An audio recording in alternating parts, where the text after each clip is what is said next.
ഓം നമ ശിവായ. മക്കളുടെ ലെസൺ 10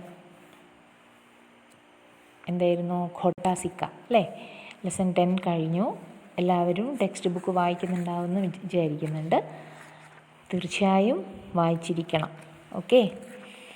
ഇന്ന് നമുക്ക് പിന്നെ മിസ്സ് കുറച്ച് മൗഖികിൻ്റെയും ലിഖിതിൻ്റെ ക്വസ്റ്റ്യൻ ആൻസേഴ്സ് കുറച്ചും മൗഖികിൻ്റെതും ഒക്കെ തന്നിട്ടുണ്ടായി, ഫിൽ ഇൻ ദ ബ്ലാങ്ക്സും. അത് നോട്ട് കംപ്ലീറ്റ് ചെയ്തിട്ടുണ്ടാവുമല്ലോ. അപ്പോൾ ഇന്ന് നമുക്ക് പഠിക്കാൻ ബാക്കി ക്വസ്റ്റ്യൻ ആൻസേഴ്സ് മിസ്സ് ഓഡിയോ ടൈപ്പിൽ ഇട്ട് തരും, എക്സ്പ്ലെയിൻ ചെയ്ത് തരും.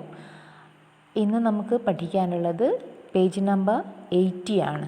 Page number 80 ഭാഷാജ്ഞാനം. ഇത് നിങ്ങൾ പുതുതായി പഠിക്കുന്നതല്ല, മുന്നേ തന്നെ ചെറിയ ക്ലാസ് മുതലേ പഠിച്ചു വരുന്നതാണ്. നിങ്ങളുടെ ഗ്രാമർ പാർട്ടിൽ വരുന്നത് കാൽ और उसके भेद എന്നുള്ള ഭാഗമാണ്. भाषाज्ञान क्रिया के जिस रूप से उसके होने के समय का बोध होता है उसे काल कहते हैं. काल के मुख्यतः 3 प्रकार है. तो क्रिया के जिस रूप से उसके होने के समय का बोध होता है, ക്രിയയുടെ ഏതൊരു രൂപത്തിനാണോ അത് നടക്കാൻ പോകുന്ന സമയത്തെ സൂചിപ്പിക്കുന്നത് അതിനെയാണ് നമ്മൾ കാലം എന്ന് പറയുന്നത്, അല്ലേ? ക്രിയ ഏത് അവസരത്തിലാണ്, കഴിഞ്ഞു പോയതാണോ അല്ലെങ്കിൽ ഇപ്പോഴും നടക്കുന്നതാണോ അല്ലെങ്കിൽ ഇനി നടക്കാൻ പോകുന്നതാണോ എന്നുള്ള ക്രിയയുടെ രൂപത്തിനനുസരിച്ചിട്ടാണ് കാലത്തെ നിർണ്ണയിക്കുന്നത്. ക്രിയ എന്ന് പറയുമ്പോൾ ചെയ്യുന്ന പ്രവൃത്തി അല്ലെങ്കിൽ ജോലി, ചെയ്യുന്ന പ്രവൃത്തിയെ സൂചിപ്പിക്കുന്നതാണ് ക്രിയ. ഒരു സെൻറ്റൻസിൽ കർത്താവ്, കർമ്മം, ക്രിയ എന്നിങ്ങനെ 3 വിധത്തിലുണ്ട്, അല്ലേ? അപ്പോൾ അതിൽ കർത്താവ് എന്ന് പറയുമ്പോൾ ആരാണോ പ്രവൃത്തി ചെയ്യുന്നത് അത് കർത്താവ്. പിന്നെ കർമ്മം എന്ന് പറയുമ്പോൾ എന്ത് പ്രവൃത്തിയാണോ ചെയ്യുന്നത് അത്. പിന്നെ ക്രിയ എന്ന് പറയുമ്പോൾ ആ പ്രവൃത്തിയെ സൂചിപ്പിക്കുന്നത്. ഇപ്പോൾ രാം കിതാബ് പഠ്താ ഹെ എന്ന് പറയുന്നത്, അല്ലേ? രാമൻ പുസ്തകം വായിക്കുന്നു. രാം ക്യാ പഠ്താ ഹെ എന്ന് ചോദിക്കുമ്പോൾ കിതാബ് പഠ്താ ഹെ എന്ന് പറയും. അപ്പോൾ അവിടെ രാമനാണ് കർത്താവ്, കർമ്മം എന്ന് പറയുന്നത് കിതാബും ക്രിയ എന്ന് പറയുന്നത് പഠ്താ ഹെ എന്നുമാണ്. അപ്പോൾ ഇവിടെ ക്രിയാ കെ ജിസ് രൂപ സേ ഉസ്കെ ഹോനെ കെ സമയ കാ ബോധ് ഹോത്ത, ക്രിയയുടെ ഏതൊരു രൂപത്തിനാണോ അത് സമയം, ഏത് സമയത്തെയാണോ സൂചിപ്പിക്കുന്നത് അതിനനുസരിച്ചാണ് കാലം നിർണ്ണയിക്കുന്നത്. കാൽക്കെ മുഖ്യ 3 പ്രകാർ. അങ്ങനെ കാലത്തിന് പ്രധാനമായിട്ടും 3 പ്രകാരമാണ് ഉള്ളത്, 3 ഭേദങ്ങളാണ് ഉള്ളത്. വർത്തമാനകാൽ, ഭൂതകാൽ, ഭവിഷ്യത് കാൽ, അല്ലേ? ഒന്നാമതായിട്ട് വർത്തമാനകാൽ. വർത്തമാനകാൽ എന്ന് പറയുമ്പോൾ ഇപ്പം സംഭവിക്കുന്നത്, പ്രസൻറ്റ് ടെൻസ്. വർത്തമാനകാൽ जो समय चल रहा है, जैसे സുരേഷ് പരീക്ഷ ദേ രഹാ ഹെ, സുരേഷ് പരീക്ഷ എഴുതിക്കൊണ്ടിരിക്കുന്നു. ഇപ്പം നടക്കുന്നത്, ഇപ്പം സംഭവിക്കുന്നത്, അത് ഹേയിലാണ് അവസാനിക്കുന്നത്, അല്ലേ? അതിനെയാണ് നമ്മൾ വർത്തമാനകാൽ എന്ന് പറയുന്നത്. ഇത് കഴിഞ്ഞ വർഷവും മക്കൾ പഠിച്ചതാണ്. ഭൂതകാൽ എന്ന് പറഞ്ഞാൽ ജോ സമയ ബീത് ചുക്കാ ഹെ, ജैसे സുരേഷ് ഫെയിൽ ഹോ ഗയ, എന്താണോ സമയം കഴിഞ്ഞു പോയതിനെ സൂചിപ്പിക്കുന്നത് അതാണ് ഭൂതകാൽ എന്ന് പറയുന്നത്. അപ്പോൾ വർത്തമാനകാലത്തിൽ ജോ സമയ ചൽ രഹാ ഹെ, ജैसे സുരേഷ് പരീക്ഷ ദേ രഹാ ഹെ. ഭൂതകാൽ വരുമ്പോൾ ജോ സമയ ബീത് ചുക്കാ ഹെ, എന്താണോ സമയം കഴിഞ്ഞു പോയത്. ജैसे സുരേഷ് ഫെയിൽ ഹോ ഗയ, സുരേഷ് ഫെയിലായി, അല്ലേ? നെക്സ്റ്റ് ഭവിഷ്യത് കാൽ. ഭവിഷ്യത് കാൽ എന്ന് പറയുമ്പോൾ ഇനി വരാൻ പോകുന്നതാണ്, ഭവിഷ്യം, ഭാവി. ജോ സമയ ആനെ വാലാ ഹെ, ഏതൊരു സമയമാണോ ഇനി വരാൻ പോകുന്നത്. ജैसे സുരേഷിനെ വാദാ കിയാ കി വോ കഭി ജൂട്ട് നഹി ബോലേഗ, സുരേഷ് പ്രോമിസ് ചെയ്തു അവൻ ഇനി ഒരിക്കലും തന്നെ കളവ് പറയില്ല. അപ്പോൾ ഇനി വരാൻ പോകുന്നതാണത്, അല്ലേ? ബോലേഗ. അപ്പോൾ ഈ ഏക, ഏകെ, ഏകി എന്നൊക്കെയാണ് ഭവിഷ്യത് കാലത്തിൽ വരുന്നത്. അപ്പോൾ വർത്തമാനകാലത്തിൽ വരുമ്പോൾ അത് വർത്തമാനകാൽ എന്ന് പറയുമ്പോൾ പ്രസൻറ്റ് ടെൻസ്, ഭൂതകാൽ എന്ന് പറയുമ്പോൾ പാസ്റ്റ്, അല്ലേ? പിന്നെയോ ഭവിഷ്യത് കാൽ എന്ന് പറയുമ്പോൾ ഫ്യൂച്ചർ ടെൻസ്. അപ്പോൾ വർത്തമാനകാലത്തിൽ സെൻറ്റൻസ് ഹേയിൽ അവസാനിക്കുന്നു. ഭൂതകാലത്തിൽ ആണെങ്കിൽ അത് ചിലത് ഥ, ഥേ, ഥി, സ്ത്രീലിംഗ, പുല്ലിംഗ, ബഹുവചന, ഏകവചനത്തിനനുസരിച്ചിട്ട് വരും. അല്ലെങ്കിൽ ഗയ, ഗേ, ഗെയ് ആ രീതിയിൽ. പിന്നെ ഭവിഷ്യത് കാലത്തിൽ വരുമ്പോൾ ഹോഗ ഹോഗെ അല്ലെങ്കിൽ ഏക ഏകെ എന്നീ രൂപത്തിൽ വരും. അപ്പോൾ താഴെ കുറച്ച് ക്വസ്റ്റ്യൻസ് തന്നിട്ടുണ്ട്. അത് നിങ്ങൾ എന്താണ് ഇസ് പാഠ് മേ ആയേ തീനോ കാലോ കെ ദോ ദോ ഉദാഹരൺ ഛാണ്ട് കർ ലിഖിയെ.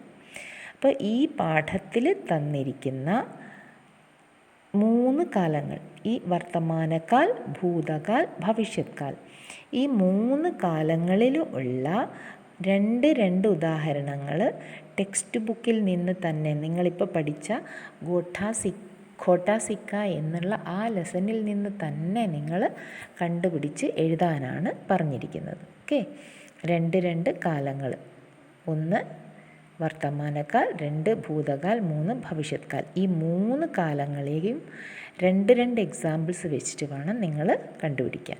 ഓക്കെ, ഇനി അടുത്തത് മുഹാവരേക്ക വാക്യോമേ പ്രയോഗ് കീജിയെ. മുഹാവര എന്ന് വെച്ചാൽ ഇഡിയംസ് ആണ്. ഇഡിയംസ് എന്ന് പറഞ്ഞാൽ ഈ വേർഡ്സ്, വാക്യങ്ങൾക്ക് ഭംഗി കൂട്ടാൻ വേണ്ടി ഉപയോഗിക്കുന്നത് അല്ലേ, ഒരു ശൈലിയാണത്. അപ്പോൾ ഉദാഹരണത്തിന് നസീഹത്ത് ദേന, ലജ്ജിത് ഹോന, ഘാട്ട് ഘാട്ട് കാ പാനി പീന, പോൽ ഖുൽന, പ്രേരണ ദേന അല്ലേ. ഇതൊക്കെ മുഹാവരയിൽ വരുന്നതാണ്. ഇതൊരു പ്രയോഗമാണ്, ഭാഷയുടെ ഒരു പ്രയോഗമാണ്. അപ്പോൾ ഇത് വാക്യത്തെ പ്രയോഗിക്കുമ്പോൾ അല്ലെങ്കിൽ ഈ വാക്യത്തിൽ സെൻറ്റൻസിൽ ഇത് വരുമ്പോൾ ആ സെൻറ്റൻസിന് ഒന്നുകൂടെ ഭംഗി കൂടുന്നു എന്നാണ് പറയപ്പെടുന്നത്. അപ്പം മുഹാവരേക്ക വാക്യമേ പ്രയോഗ്, അത് മിസ്സ് അതിൻ്റെ ആൻസേഴ്സ് മിസ് തരുന്നുണ്ട്. ഓക്കെ, അതേപോലെ നേരത്തെ പറഞ്ഞ കാലങ്ങൾ, അതിൻ്റെ രണ്ട് എക്സാമ്പിൾസ് മിസ് തരും. ബാക്കി മക്കൾ സ്വന്തമായിട്ട് ഒന്നുകൂടെ രണ്ടെണ്ണവും കൂടെ കണ്ടുപിടിച്ച് എഴുതി വെക്കണം. ഓക്കെ, അപ്പോൾ ഇതിൻ്റെ ആൻസേഴ്സ് ഇവിടെ തന്നിട്ടുണ്ട്. വർത്തമാന കാലത്തിൽ 2 സെൻറ്റൻസാണ്. झूठ को छिपाने के लिए कई और झूठ बोलने पड़ते हैं അല്ലേ.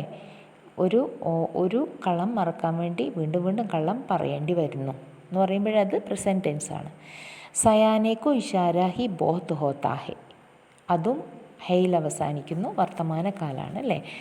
സയാനേക്കോ ഇഷാര ഹി ബോഹത്ത് ഹോത്താ ഹെ എന്ന് പറഞ്ഞാൽ ബുദ്ധിമാന്മാരായ ആൾക്കാർക്ക് ഒരു ഇഷാര അല്ലെങ്കിൽ ഒരു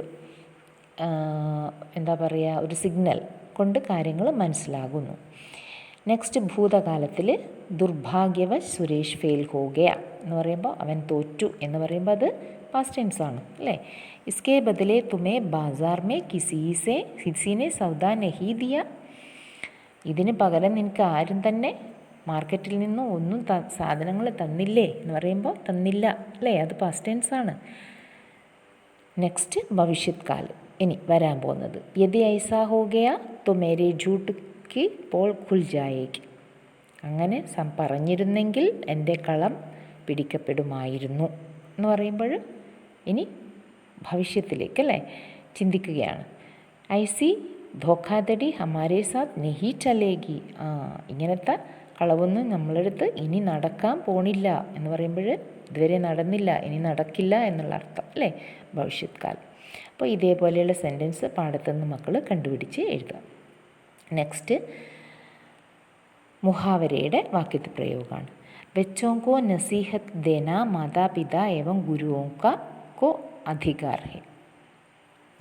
बच्चों को नसीहत देना, नसीहत എന്ന് പറഞ്ഞാൽ ഉപദേശമാണ്, സലാഹ്. ഓക്കെ, बच्चों को नसीहत देना माता पिता एवं गुरुओं को अधिकार है. കുട്ടികൾക്ക് ഉപദേശം കൊടുക്കുക എന്ന് പറയുന്നത് അച്ഛനമ്മമാരുടെയും ഗുരുക്കന്മാരുടെയും അധികാരമാണ്. അടുത്തത് झूठ പകടേ ജാനെ പർ ലജ്ജിത് ഹോന പടുത്താ ഹെ, കള്ളം പിടിക്കപ്പെടുമ്പോൾ എന്താ ലജ്ജയുണ്ടാവും അല്ലേ, നാണം ഉണ്ടാവും.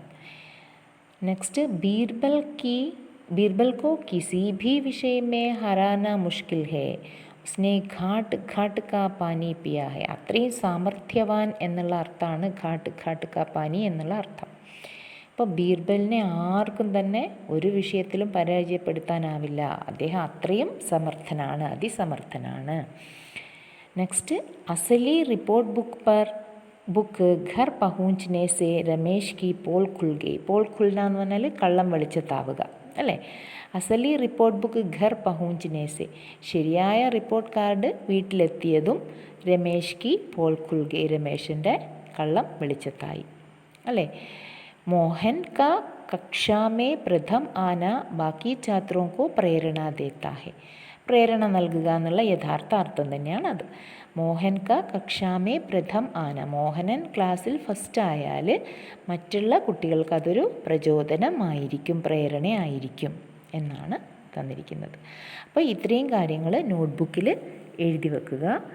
പിന്നെ ക്വസ്റ്റ്യൻ ആൻസേഴ്സ് മിസ് എക്സ്പ്ലെയിൻ ചെയ്ത് തരും. അതേപോലെ ക്വസ്റ്റ്യൻ ആൻസേഴ്സ് വലിയ ക്വസ്റ്റ്യൻ ആൻസേഴ്സാണ്, പഠിക്കില്ല എന്ന് കുറേ ആൾക്കാർക്ക് കംപ്ലൈൻ്റ് ഉണ്ട്. വലിയ ക്വസ്റ്റ്യൻ ആൻസേഴ്സ് ഒന്നും അല്ല ഇത്. നിങ്ങൾ 8ാം ക്ലാസ്സിലെത്തി, 8ാം ക്ലാസ്സിലുള്ള പഠിക്കുന്ന കുട്ടികൾക്ക് പഠിക്കാനുള്ള അത്രയേ മിസ് തരുന്നുള്ളൂ. ഇതിൽ പാഠത്തിനെ അനുസരിച്ച് പാഠവുമായി ബന്ധപ്പെടുത്തി ലെസൺ നന്നായി വായിക്കുമ്പോൾ നിങ്ങൾക്ക് വളരെ ഈസി ആയിട്ട് എഴുതാൻ പറ്റുന്നതേ ഉള്ളൂ. ഇതൊരു കഥയുടെ രൂപത്തിലാണ്. അപ്പോൾ അതിനനുസരിച്ച് തന്നെയാണ് ക്വസ്റ്റ്യൻ ആൻസേഴ്സും തരുന്നത്. അതുകൊണ്ട് ക്വസ്റ്റ്യൻ ആൻസേഴ്സ് വലുതാണെന്നും പറഞ്ഞ് ആരും വായിക്കാണ്ടോ പഠിക്കാണ്ടോ ഇരിക്കരുത്. ഓക്കെ, കുറേ പ്രാവശ്യം വായിച്ച് പഠിക്കുക, അപ്പോൾ എഴുതാൻ പറ്റും. പിന്നെ മുഴുവനായും ക്വസ്റ്റ്യൻ ആൻസേഴ്സ് ബൈ ഹാർട്ട് പഠിച്ച് എഴുതണമെന്ന് മിസ് ഒരിക്കലും പറയില്ല. നിങ്ങൾ മനസ്സിലാക്കി പഠിച്ചെഴുതുക. പക്ഷേ അവിടെ ഗ്രാമർ മിസ്റ്റേക്കോ സ്പെല്ലിംഗ് മിസ്റ്റേക്കോ വരാൻ പാടില്ല. കഥ മനസ്സിലാക്കി ക്വസ്റ്റ്യൻ ആൻസേഴ്സ് നന്നായി വായിച്ച് പഠിച്ചാൽ നമുക്ക് എഴുതാൻ പറ്റുന്നതേ ഉള്ളൂ. പുസ്തകവുമായിട്ട് ബന്ധം കുറയുന്നത് കൊണ്ടാണ് നിങ്ങൾക്ക് എഴുതാൻ മടി. കുറച്ച് വലിയ ക്വസ്റ്റ്യൻ ആൻസർ എന്ന് പറയുമ്പോൾ അത് അവിടെ ഇടും, ചെറിയ ക്വസ്റ്റ്യൻ ആൻസേഴ്സ് മാത്രമേ എഴുതി വെക്കും. അത് പാടില്ല. 8ാം ക്ലാസ്സാണ്, നിങ്ങൾ സ്വന്തമായി വലിയ പാരഗ്രാഫ് ആൻസേഴ്സൊക്കെ എഴുതേണ്ട സമയമായി. അപ്പോൾ അതുകൊണ്ട് തന്നെ തന്നിരിക്കുന്ന ക്വസ്റ്റ്യൻ ആൻസേഴ്സ് എല്ലാവരും കംപ്ലീറ്റ് ആക്കി എഴുതി പഠിക്കുക. ഓക്കെ, നമഃ ശിവായ.